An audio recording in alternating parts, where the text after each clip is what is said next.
Mike Damergis with Adam Ronis this time for the RotoExperts at the Ballpark for the Fantasy Sports Network, live from Citi Field. And today, Adam, we went into the Arizona Diamondbacks locker room. They're struggling on the field, but they do have a pretty good player at first base. Yeah, Goldschmidt had high expectations in the fantasy community this year. He was pretty much a top 4 pick in almost every draft, and he's lived up to it so far. He's hitting for power, average over 300. People expected double-digit steals from him. He's generally been around 10 to 12, and he has 3. So there has been a lot of disappointment there from an overall perspective, but Goldschmidt has certainly lived up to lofty expectations so far. And the Kings' Scott Engel did ask Goldschmidt in the locker room, does he feel some of the pressure trying to carry the load with the Diamondbacks? I mean, you want to do your part, but I mean, in order to be successful as a team, you're going to need, all 25 guys working together. And so, if you're talking specifically about the offense, we all work hard. It's going to take everyone if we want to, start playing a little bit better and have some success. Okay, so Paul Goldschmidt, we'll see if he can reach that 36 home run plateau he hit last year. It remains to be seen. One guy in the bullpen, Addison Reed, 12 saves so far, but his ERA is kind of high, has 69 saves the last 2 seasons, had 40 last year, Adam. Yeah, the issue with Reed is he allows a lot of fly balls, and obviously pitching in Chicago, prone to the home runs, and the same thing is happening in Arizona right now. His strikeout to walk ratio is great, and he has job security. We see so many closers get lifted from the job. Reed had a stretch where it looked like they maybe take his job away, but Kirk Gibson gave the vote of confidence, and he's pitched well. So he just needs to limit the home runs, but he's got a lot of job security, so you like him in fantasy.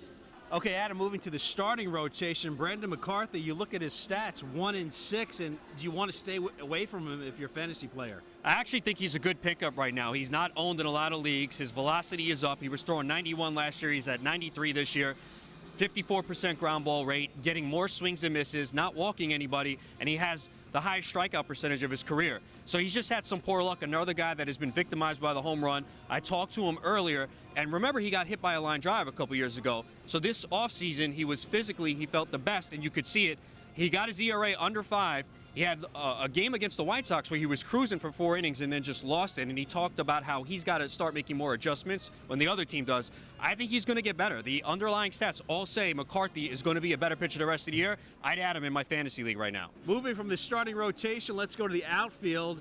Aj Pollock, a little bit of power, a little bit of offense, a little bit of steals. He's one of those players that has a little bit of everything. Yeah, I like Pollock a lot. I drafted him in my leagues this year. He began the season in the leadoff role, struggled. Then when Mark Trumbo got injured, it allowed him to get back once Cody Ross returned to the lineup.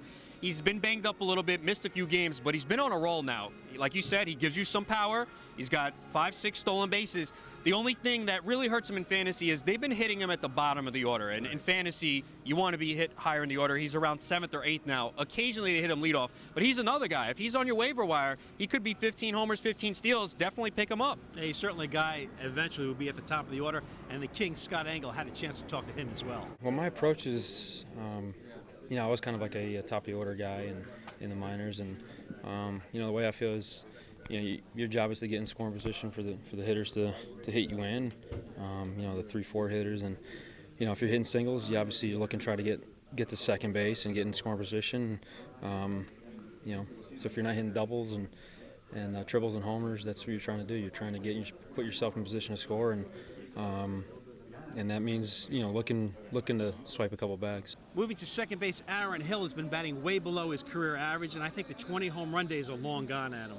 Yeah, I think he'll get better. He had a couple of minor injuries that have impacted him. The Diamondbacks as a whole offensively have struggled. So if they could start to pick it up, he hits in the middle of the lineup, 4th to 5th, good home ballpark. So I think he'll turn it around. And second base, very tough in fantasy to fulfill. And, of course, Martin Prado struggling as well, Adam.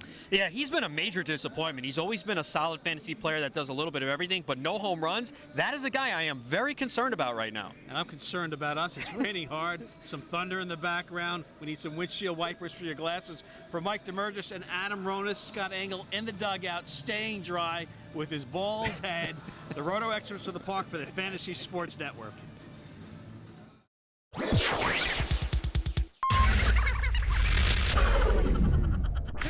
The Diamondbacks collectively have a team that's struggled, and you know how it is. It can linger through everybody, so I think he'll be better. Thank you. That's a nice edit. Yeah.